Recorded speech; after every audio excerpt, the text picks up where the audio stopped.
February the 21st. It's a Saturday.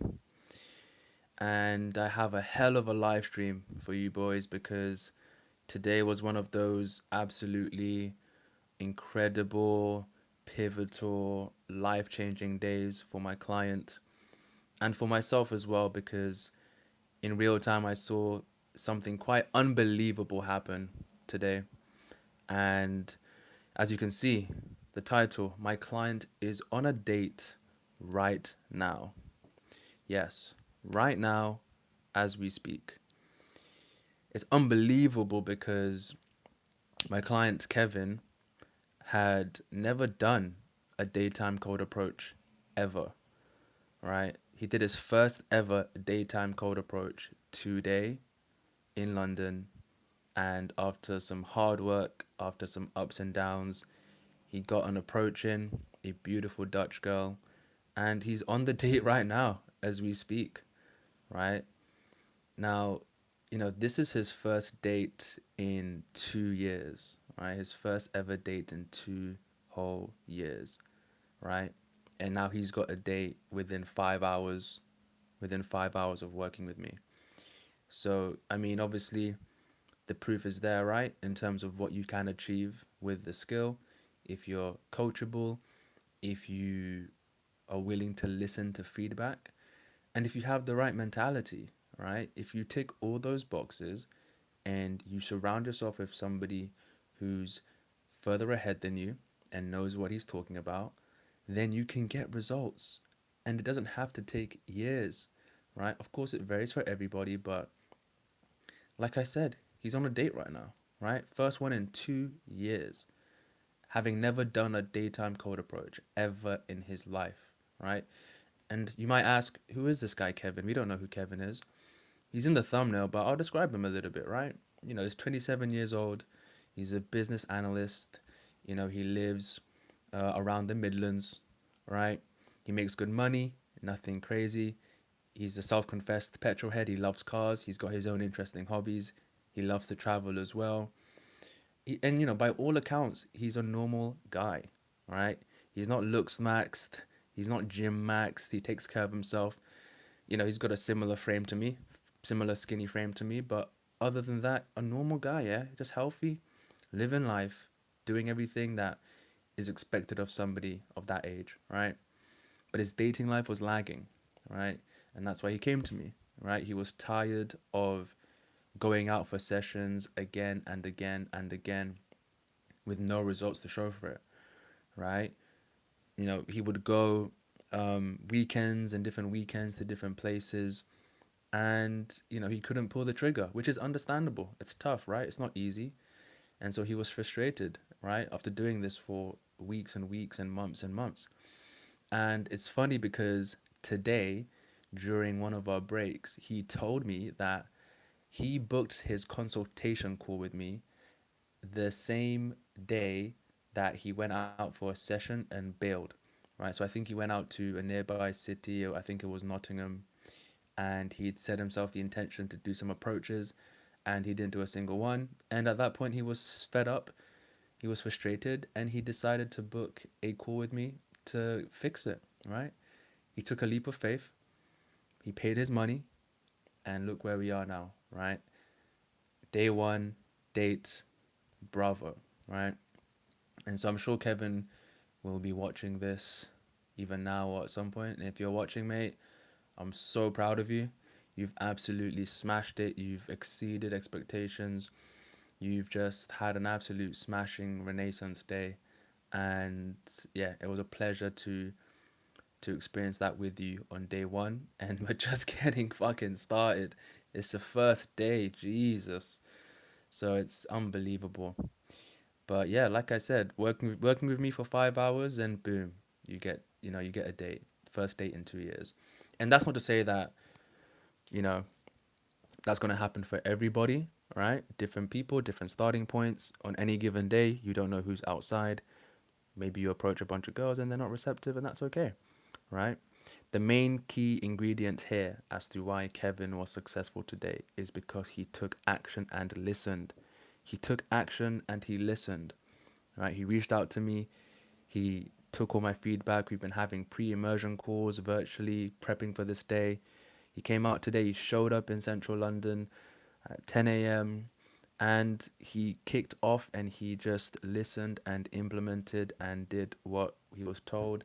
And voila, that's what can happen, right? That is what can happen. So let's just get right into how the day played out, right? So, like I said, it was a roller coaster of a day. So there were certainly ups and downs.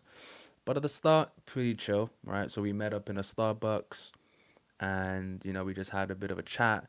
Asked him how his journey was. He was doing all right. I asked him how he felt. I could tell that he was a little bit nervous. And he told me, yeah, definitely more nervous than I was the day before, right? Because we texted each other the day before just to clarify, meetup location and the time, which is normal, right? You're going to be a little bit nervous when it's actually time to do the approaching, right? And by the way, guys, put a like on the stream if you're liking what you're hearing. Um, but yeah, of course he was a bit nervous, which is totally fine, right? Early jitters to start the day. Um, but yeah, either way, I told him, look, that's completely normal. I don't expect you to fly with this immediately. After all, you're being coached. You haven't done an approach before. So let's just take it step by step, right? Let's take it step by step. And so to set that intention, I told him, look, the focus for today is hopefully we'll try and get you into about 15 approaches. And yeah, we'll try and get that done in different phases, different segments, so that it's a bit easier on you. And we'll just work ourselves up, right? And so again, Kevin, bravo, because the goal was to do 15 approaches. And having just reviewed my footage, because I like to film my clients and I also like to listen in on their audio so that I have a record of their conversations. Having looked at the files just as I got back home, my man Kevin, at the very least, did 25 approaches today. 25 at the least, because I didn't record every single conversation or every single approach. So I think he probably did 30, around 30, which is double what the intention was. And so when I talk about mindset, when I talk about guys who just go in, guys who are willing to just put their balls on the line and go above and beyond to build the skill, this is what I'm talking about. This is the mentality that I'm looking for in the clients I work with, right? And so that alone, regardless of whether or not he got the date or didn't get the date, to me, that is a sign of somebody who is going to fly with this and get the results he wants in due time, in due process, because that is a proper fucking action taker, right? So that to me earned my respect enough. That's all I would have needed, right? 30 approaches, given that we set 15 as the goal, doubling the goal, having never done an approach before. It's funny because I even told Kevin, I was speaking a little bit about my early journey because I started this solo by myself, no coaching, and it took me about 4 months to do. Oh, so, yeah, it took me about 4 months to do 50 approaches, and today Kevin did 30 in 5 hours. I mean, come on, right? That's what happens when you have accountability. That's what happens when you have someone pushing you and motivating you, right? So amazing from him. Amazing from him. So yeah. So yeah, we had that obviously, so we had that chat in Starbucks and we left Starbucks and I said, look, to start the day off, we're not gonna do too much. So I'm just gonna mic you up. So I mic'd him up because like I said, I like to take my clients through, I like to listen to their in-field conversations so that I can identify certain sticking points with how they sound or what they're saying. So I mic'd him up like an undercover agent, and I could tell some people were like, "Oh, what's going on here? Are they filming something?" And he was fine with it. And yeah, mic'd him up, did the mic check. It was all working fine. And so we start walking. We start walking across, Covent Garden, and I tell Kevin, look, the goal right now, the immediate goal for the next hour is to just do 5 approaches, right? And specifically do 5 approaches where the girl is just standing, right? So I like to, walk my clients through that step by step process where, they're gradually upping the ante and doing more difficult approaches rather than just completely throwing them in the deep end. I like to work my way up, right? I want to just get a sense of where they're at, how confident they feel, what they're willing to go in for, and how quick they're going to act. And that's why we started off with the standing ones, right? Because it's typically easier to stop a girl who's standing or to talk to a girl who's standing still rather than having to, do the stop. So he did exactly that, right? So I set him a goal of getting five in, around an hour. And I think he got five in about 40 minutes, right? And so yeah, that first one, right? So obviously I was there for his first ever daytime approach, and it went okay. He actually had a conversation with her. I think she was from, where was she from? It was right by the corner by the bridge on Charing Cross. But yeah, it was like a decent conversation, nothing special. But he went in, right? And the most important thing here is that for that first approach, when I called the girl out, because as the coach at the beginning, I am the one who picks the girls out. I will call the girls out and tell my clients, hey, go approach that person, go approach that person, because I know that, if I leave it up to the clients, then sometimes excuses can come. And at the end of the day, we're here to just put in reps and build the skill. So as soon as I called her out, she was the first person I called out. He turned around and went for it. Didn't waste any time, no hesitation, right? And so at that moment, I thought, okay, this is a good start. This is someone who is putting their money where their mouth is and is not hesitating and is just going in when I call it out, which is great, right? So yeah, it was great. Did not waste a second. And then after about 30 minutes, he got the other four done and we hit the five. And yeah, we still had like 10 minutes left on the clock. So that was great, right? And it was good because at this point, like I said, I'm listening to the audio. So I was able to really pick out what he was saying and how he was sounding. And this is when I noticed the first sticking point, which was using apologetic language, right? So Kevin, which was good, even though of course it was good that he was going in for the approach and the conversation, but I noticed that on a couple of those approaches, he would say something along the lines of, "Excuse me, I'm sorry to bother you," right? And so I pulled him aside and I said, "Kevin, why are you saying I'm sorry to bother you? We're not bothering these girls. We're here to give them a compliment. If you ask me, there's nothing bothering about that, right? You're here to make their day. You're here to have a nice conversation. So let's remove the apologetic language, right?" And so again, this is the value of coaching, because if Kevin was out there doing these approaches by himself, he would have just kept on going down that track of using that conversational crutch, right? And he would have never corrected it, or it would have taken him a month to correct that, right? Because, unless he was listening to his own conversations or recording his own conversations, and even then, he might not have been aware that that is stopping him from having more effective conversations, especially at the start. So we nipped that in the bud. I told him, cut that out. We're not doing that. You're going there to give a compliment. Go in there like you mean it. There's nothing apologetic about this. We're there to make their day. So let's go in with that type of language, right? And he did that and he corrected it, right? So again, progress being made immediately, right? And so at that point, obviously, like I said, we'd done the five standing approaches. And so now the next phase was the hook stop, right? So the hook stop is essentially the stop that you use when the girl is walking down the street and you need to get in front of her in order to have the conversation. So obviously there's a technique to this, and I'm not going to go through the entire technique, but ultimately I pulled Kevin aside. We went to Trafalgar Square in a very busy part of it, and we just demonstrated it, right? So I demonstrated it to him as if I was him approaching a girl. We sort of did this, let's say, role reversal, right? And I was showing him how to do it properly, how to do it effectively. And he asked me questions. Yeah, why do we do it like that? And what's the difference between this and that? And I gave him the answers. And we just worked on it, right? Back and forth, walking back and forth. And it was funny because I purposefully chose Trafalgar Square to demonstrate the stop, because I knew that people would be watching. I knew that we would get a few eyeballs because people might be thinking, these guys just keep approaching each other back and forth, right? And I wanted to see if Kevin would be like, can we just do this on a side street, or can we do this where it's not so busy?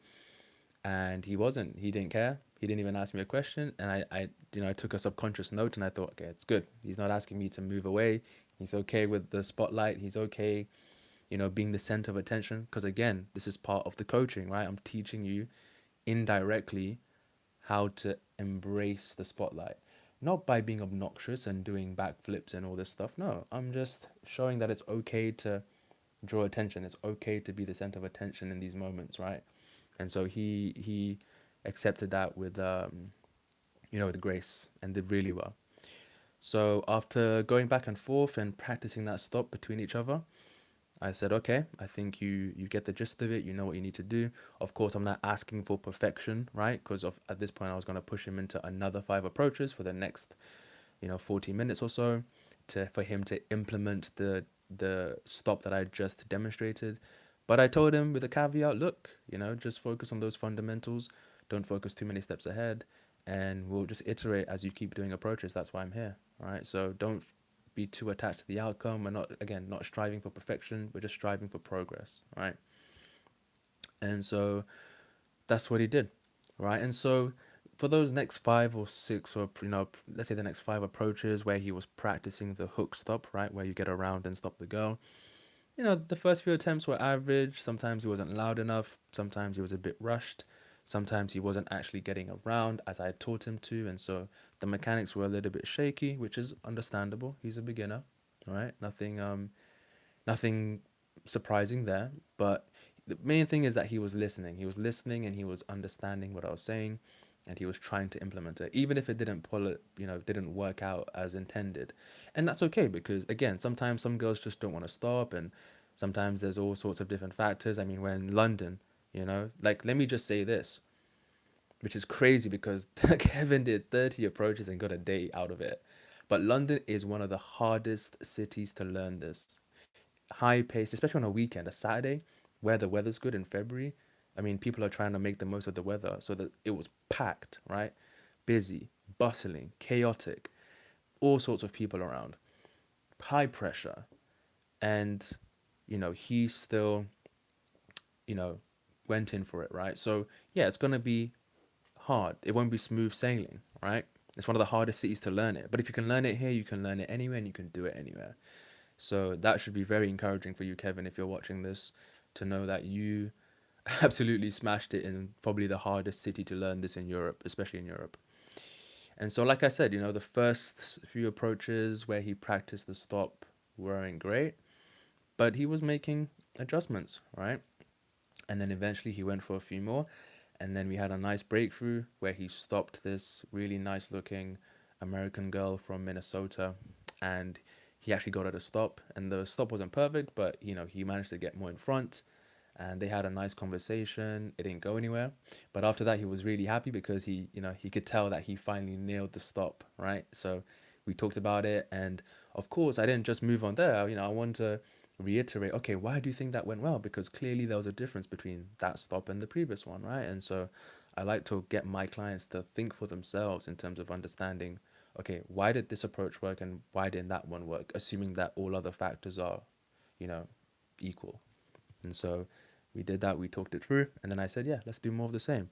And that's exactly what he did. And literally after that, we walked down Strand, crossed Strand, walked back in the opposite direction on Strand towards Embankment, and then boom, 2 back-to-back approaches, 2 stops. There must have been 2 minutes in between them, right? And he stopped both girls. The first one was like this striking, like I think she was Indian. She was so beautiful. And then the other one was like this Serbian woman, I think Serbian Italian. And he stopped both of them, got in front of them, especially the Indian girl. Like that was the best stop of the day so far. He really got in front of her, and he was having that really polarizing face-to-face interaction that I kept telling him is what you want. Because, he was asking me, okay, like, why do we try to get in front? And I said, it's because it gives us the best chance for a polarizing conversation between man and woman. And so that's full conviction, right? Somebody who gets right in front of you. And that is a great basis for a good conversation. And so that's exactly what happened. So he got right in front of that Indian girl and they had a nice chat. And then he got her Instagram and he was buzzing and he was in a much higher state now, right? And so he's in a higher state. We talk about it. And then as he's talking, I see another girl walk past, this Serbian woman. And I'm like, bro, we can break that down later, but you just saw her walk past, right? And he's like, yeah. And I'm like, go for it. He turns around and he goes for it, right? Stops her. That stop wasn't perfect. It could have been improved, but he stopped her. They have a conversation, and he gets her Instagram. Yeah, and she's asking him questions, asking him, yeah, where are you from? Like, what do you do? And he's having a nice conversation, right? And bearing in mind, like at this point, Kevin's never done an approach. This is his first day approaching, and he's already having conversations, just close to Instagrams within, like what, 3 minutes. So it was, yeah, this was like one of the higher points of the day, right? So he's buzzing. He comes back, big smile on his face. But of course, I pointed out the good parts and the not so good parts because I don't just want to gas up my clients just for the sake of gassing them up, right? I want to congratulate them and give them credit where it's due. But I also want to be honest, right? I'm not here to just tell you what you want to hear. So, yes, he had those conversations, but there was still, ways that he could have improved the stops themselves. But I was very honest and I said, look, man, you're making progress though. Like you're way ahead of schedule. Like you're doing really well. You're implementing the feedback. Let's just keep this going. So yeah, at that point it was so far so good. Obviously we'd been walking a bit at that point, maybe got up to an hour, 45 minutes. And so we decided, okay, let's just go up to Tottenham Court Road and do a few approaches there, which he did. They weren't the best, although they were quite difficult mechanically because the roads were a bit more narrow which in this part of London. And so it was kind of understandable, but still there were points where he could have improved. Um, and so, yeah, especially like with his, the language he was using, I think he kind of slipped a little bit back into the old, let's say, track of, saying sorry to bother you. And I think that was something that happened when he was nervous, right? Like, let's say he was a bit more nervous because the the stop was a bit more difficult, right? Because the pavement was narrower or there were more people. And so again, I understand, yeah? The more nervous you are, the more likely you are to fumble your words or rush your open or, not execute the stop properly. It's fine, right? This is part of the process. Apart from just getting the technique, what we're really doing here when I'm coaching you one on one is I'm just pushing you to get used to this, right? Because the more you do it, the more you get used to it. And the more you get used to it, the more comfortable you are. So I told him, look, this stuff will sort itself out as long as you're just attentive and you're changing or making adjustments as necessary. So yeah, at this point we got to Tottenham Court Road and decided, okay, let's have a break, right? Because you don't want to just be walking endlessly again and again and again. Like, we have good stamina, but at some level you still need to rest. So we took a break at Starbucks, ate some lunch, had a nice little chicken Caesar wrap, which was nice.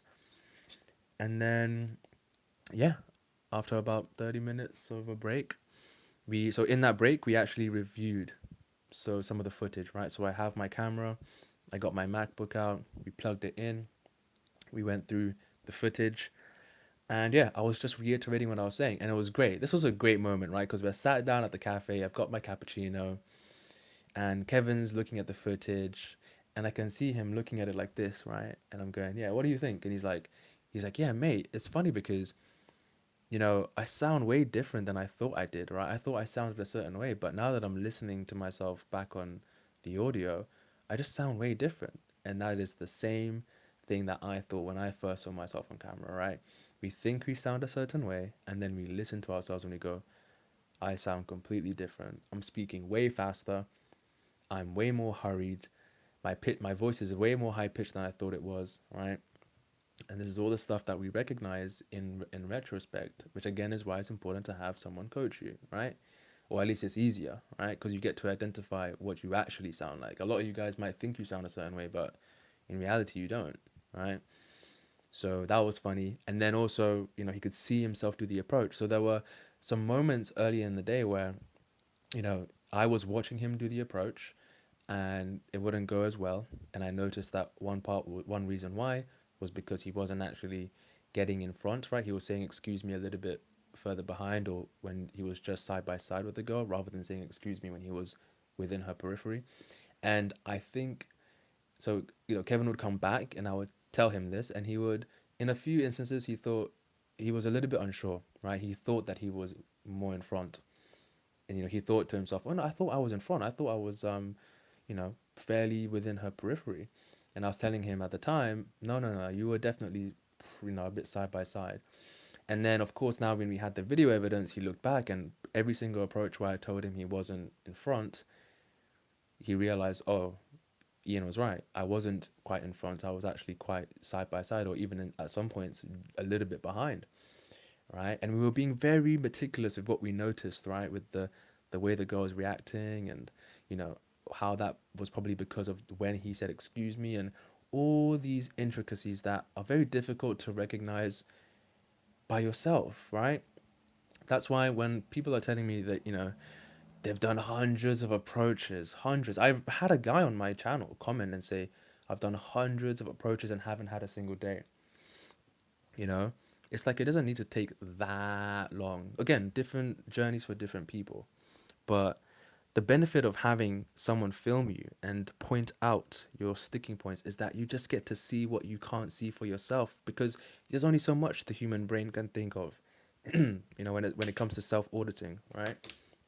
Especially early on, because there's so many different things to think about, right? So it's very difficult to expect anybody to sort of see these different like sticking points in real time by themselves. You need that camera work. You need the footage to see it again and again and again, and to have that point of reference and point of comparison.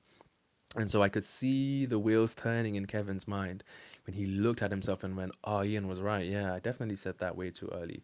Or, "Yeah, I definitely sounded way too quiet in that one," right? And so this is the benefit of reviewing footage, having someone film you, having someone in your corner, because you can't the footage doesn't lie, right? You've been caught in 4K. The 4K footage, I have a 4K camera, it doesn't lie. It tells you as it is, right? But of course, Kevin was a good sport and he took the feedback and he was like, "Okay, got it, got it, coach. I've got it. I'm gonna implement it." So we finished our chicken Caesar wraps, went back outside, and it was way, way busier now, right? At this point, it's like 2 p.m. The streets have really packed out. Everyone's either trying to get to lunch or wherever they're going. It's a really, really busy afternoon.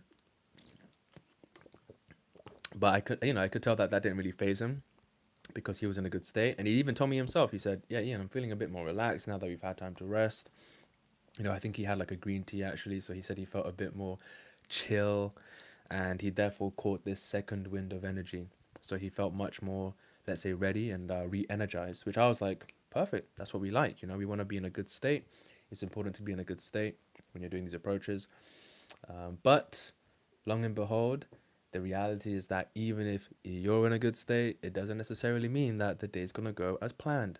And that's what happened. So for the next 40 minutes, Kevin struggled, right? Even though we'd had that period where we were reviewing the footage, he struggled a bit, and he had a few decent approaches, but it was sort of back and forth, and there wasn't as much consistency. I remember he stopped this one Italian girl with like really bright hair, and that was a nice conversation, and the stop there was pretty good. But then after that, the mechanics started to slip, and they weren't stopping as much, and he had a couple of, let's say, harsher blowouts where the girl was kind of like, "Yeah, what? Like, what do you want?" Right? And that can happen, right? And so at this point, I noticed obviously he was drooping his head a little bit, and I was like, "How are you feeling?" And he was like, "Yeah, I'm feeling okay." And I could tell that he wasn't being completely transparent. And to be fair, he was okay, right? And so, by the way, when we're doing this, like, this isn't like militant. Like, me and him are having jokes, cracking jokes. We're talking about all sorts of random stuff, having a good laugh.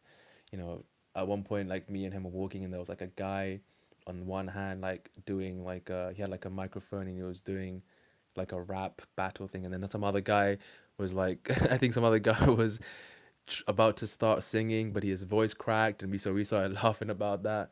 And then we're talking about all the stuff that we like to watch, like Top Gear and stuff like. So yeah, we're having a conversation, just two boys having a good time, right? Cracking jokes, not taking everything too seriously, right? And that's why I liked Kevin as well, right? He didn't take it too seriously. He was able to have a laugh in moments. But at the same time, I told him, look, it's okay if you feel down, if you feel stressed, things aren't going quite well for you. That's totally fine. That's part of the process. And so after that string of blowouts, I asked him, "Hey, look, Kevin, just be honest. Like, how do you feel?" And then he just said, "Yeah, I think the blowouts are kind of getting to me a little bit." And so as this is as we're around, well, on Charing Cross Road, so we're getting towards Leicester Square. So I say, "Okay, no worries. Let's just get to Trafalgar Square and let's sit down and let's just talk it out, right?" So we get there, we talk it out, and we have a heart to heart, right? And this was the turning point, because we sat down, We're talking. There's people on both sides. People are walking up and down. Um, and I'm asking him how he's feeling, and he's like, "Yeah, I'm just not feeling quite great. It's not going as well at this point." And at one point, he just tells me like, he tells me the reason he reached out, and he tells me, "Look, everything else in my life seems to be going well, but it's just the romantic side, and I haven't really been able to make progress there. So I don't really feel like adept, or I don't feel good enough in that department." And I listened to that, and I said, "That's understandable, but you've got what it takes," And I started giving him motivation, the motivational speech that was genuine, right? It came from my heart because I remember being in that position. I remember feeling that way, and I remember feeling that way when I was out alone, right? Because at least Kevin had me by his side, right? But I remember going out by myself to London. I remember going out for those solo sessions, and I remember feeling like the world was conspiring against me, right? And I had all these other areas of my life figured out, but this just didn't seem to work. This wasn't working out well. And I told him, "Look, man, you've got what it takes. It's under there. It's underneath. There is a confident version of you who's able to go out and who's confident and who owns the approach, you know, and there's potential there." And I could see the potential in him, right? I could see the potential in Kevin purely based off all the reps he'd just taken prior. Yeah, sure, there was some good ones, right, with the Instagrams, and of course he just experienced blowouts, and so it was up and down. But ultimately, the fact that he was going in, right, that to me is like confirmation that he has what it takes. He just needs to keep on going, right? Just keep on putting himself on the line, you know, keep taking action, right? And at this point, I got quite sort of animated, and I was standing up, and I was showing him like, "Look, when you're doing the approach, stand up like this, and don't crouch over. Like, walk to the girl as if you're that guy." And I made a very specific point to Kevin, which was, so I like to ask all my clients to, before we do the in-person immersion, we do virtual calls just to prep for it, and I can get a sense of their mindset, and we can sort of do these different exercises that I like to do just to get them ready. And one task that I set for my clients is I want them to write down exactly what they want from the skill set. Why did they pay me this high amount of money? Because I'm not cheap. So I'm asking them, why did you pay me all this money to learn the skill set? So why did you pay me to learn the skill? And who do you want to become as a result of the skill? And so I remember Kevin sent me his mission statement, his personal growth mission statement. And I told him at Trafalgar Square when he was feeling down that he needs to embody that version of Kevin, that future version of Kevin who is confident, courageous, convicted, doesn't hesitate, isn't that affected by adverse situations. He has to embody that future version that he wrote down in his personal statement. He has to embody that right now. Even if it doesn't feel natural, because it isn't natural, because this is his first day of, his new transformation.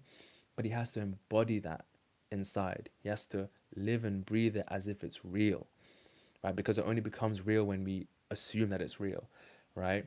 It sort of goes to that whole like fake it till we make it paradigm. There's a reason why that saying has validity. It's because, yes, the evidence isn't there. He doesn't have the dates. He doesn't have he hasn't had the girlfriend experience, right? And he's had the dry streak, and the dating app suggests that he's not worth it. But I could see it in him. That's why I'm so passionate about this skill, because I can see it. And if my clients can't see it, then I can see it, right? I can just tell. I have the signs. I've been in the space. I've talked to people. I've interacted with different people who've gone from zero to hero. I know what it takes. And it's not fucking looks maxing. It's not a certain chiseled jawline. It's not a particular crisp hairline. It's not muscles. It's none of that bullshit. Yeah? It's about the internal belief. It's about the confidence. It's about who you've built yourself up to be. It's about the fact that he contributes to the world. He's got a job. He earns he works hard. He earns his money. He takes care of himself. He has his hobbies. He's a normal fucking guy. Yeah, he's a normal guy. And so I wanted to just reiterate that to him, And I could see he was nodding and he was understanding what I was saying, and he got it, right? And so at this point I said, "Look, man, let's just focus on the sticking points that we've addressed earlier." And I didn't want to just push him into more difficult approaches, because yeah, like I can gauge, I have enough ability to understand if somebody's feeling a bit off. So I said, "Look, we're gonna go in for more. We've got about 45 minutes left of today's session.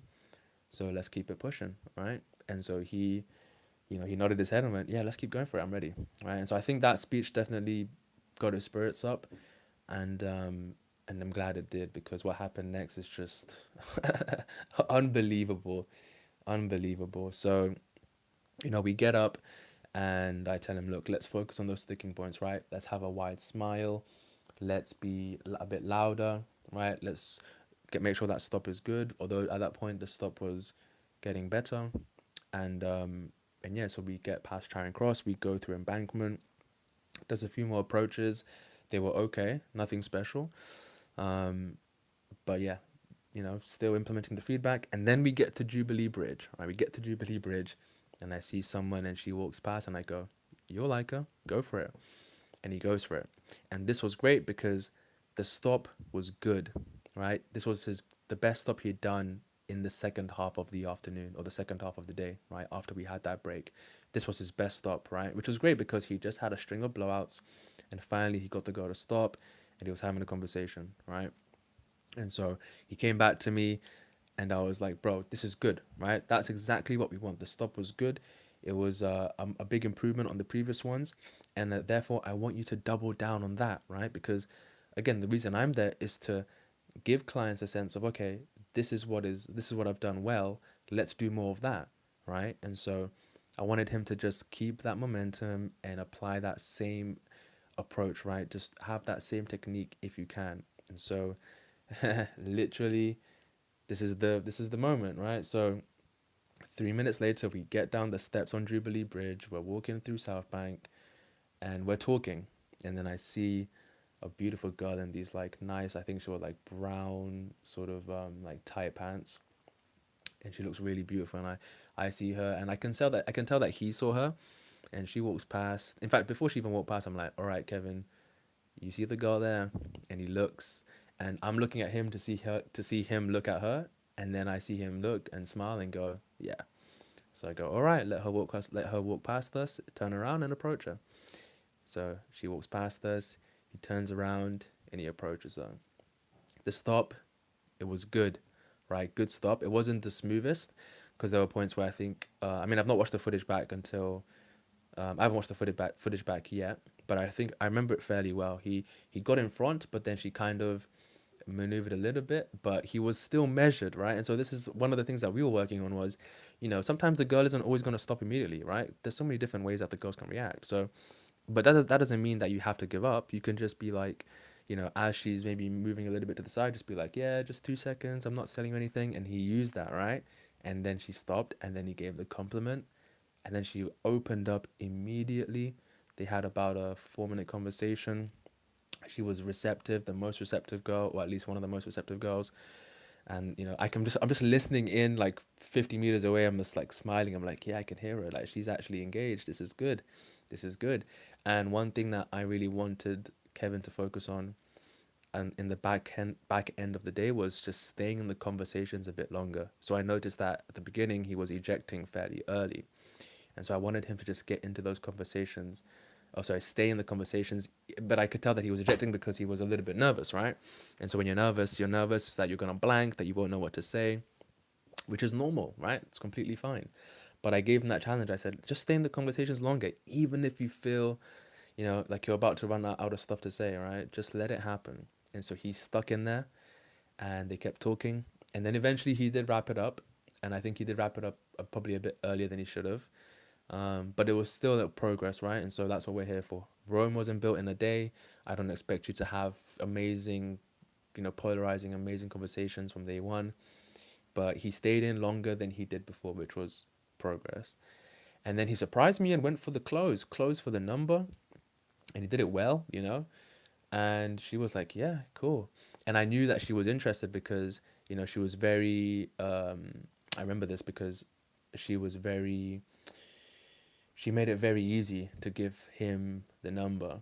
So because she's from, I guess Amsterdam or Holland, she has like the WhatsApp has like a country code. So she took his phone and she put the number in, and she was like, oh, I have to put the country code, and then she called it for him, which is always a great sign, right? She's making it easier, right? She's not just giving a fake number. She's not being like, oh yeah, just put this in.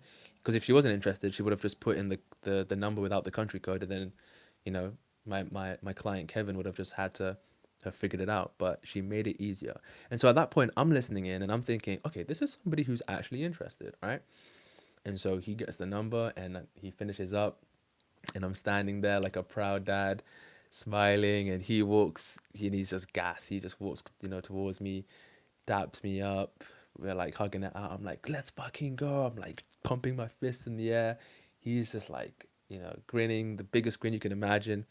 And he's like, oh, that felt so good. And I'm like, there you go. That's what you get when you keep on taking action. That's what you get, you know? And yeah, no, that was amazing. Especially, I could tell that he couldn't quite believe it, especially after all the blowouts that he'd experienced beforehand. But I told him, look, that's what can happen, right? And so we keep on walking for a little bit longer. He's asking me, okay, like, what do I text her? Because at this point, I think, I don't think Kevin thought that he could take her out that night. I mean, he just had a 4-minute conversation. But again, this is why you have a coach, right? I'm telling him, mate, I was listening to that conversation. She was into you. She's leaving tomorrow. Take her out tonight. See if she wants to go out tonight. So he texts her, and then he texts her. He asks me what to text her. I can see he's really excited, but a little bit nervous as well, which is fine. So I give him my my recommendation. So he does that, and then me and Kevin go to a nearby bar along the Thames, and we just have a drink. And Kevin's a really stand-up guy, really solid guy. So he buys me the drink and he offers me the drink. He's very happy and he's like, "Yeah, thank you so much, man. This was just, life-changing for me." And so I'm like, "Yeah, cool." So we have a nice. Oh, what did we have? We had a Captain Morgan's. We wanted Hennessy. We wanted Hennessy, but they didn't have Hennessy at the bar, which is crazy. Anyway, we had a nice little drink just to celebrate. Started talking about GTA 6. And then yeah, we walked back to the station because I had to go home. And then as we get to the station, obviously at this point he's texted the Dutch girl and he's asked her, "Hey, you know, I'm just finishing up with my friend, but we should get a drink later." And then me and Kevin are sat at the train station. I've got like 6 minutes left before my train's about to leave. And I'm telling Kevin, "Hey man, she might respond, she might not respond. It doesn't really matter. At the end of the day, you've done what you can do." And then literally as I say that, that WhatsApp ding comes and he opens it and she says, "Sure, let's get a drink." And there you go. The date that he's on right now happens. And at this point, I think his reaction, his reaction when we were sat down at the station at Waterloo, I think that's why I got into coaching. Like that's the reason why, because I could see it in his face. He was like, "Oh, this is actually happening right now." It was a priceless moment, one that will live with me for a long time, and I'm sure it's one that will live with Kevin for a long time. But his reaction was just priceless. He was speechless. We started joking around, and I was like, "Mate, are you sure you're not dreaming? Are you sure you're not still back in the Midlands and you might be in bed right now?" And he was like, "Mate, this is unbelievable." He was just like, he couldn't talk, right? And yeah, I'm just so proud of you, man. So, and I'm sure you're watching, Kevin. Um, but yeah, man, like it's funny because obviously you were surprised, and maybe a part of me was a little bit surprised too because it's day one, never done an approach before. But in reality, now that I think about it, I'm not that surprised, And I told him this earlier, before we parted ways, which was he earned that date. This isn't about me, right? I'm just the conduit. I'm just the medium to which you find your desires, right? I'm just helping you. I'm helping Kevin reclaim that core identity, right? That confident person that's in there. I'm not changing anything about you. You're just becoming the person that you've always meant to be, right? And you're doing it just approach by approach, day by day, and I'm just there by your side. I'm just there to help, right? I'm just there to motivate you and to remind you of what you're capable of. So this isn't me. I mean, I can sit here and be like, "Yeah, like I'm a really good coach and this and that."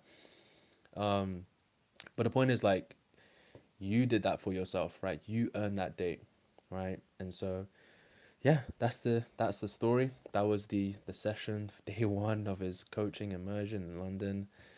And so, yeah, man, anybody out there telling me that cold approach doesn't work, cool story, bro. Cool story, bro. You can think that all you want, but I have hard evidence that it worked for me, that it's worked for my client on day one. I mean, that's why we're getting into this, right? You want dates. He just got a date for himself. So if you come in with the right mentality, you can do it. And so, Kevin, if you're watching, I'm so fucking proud of you. This is exactly the type of client that I want, right?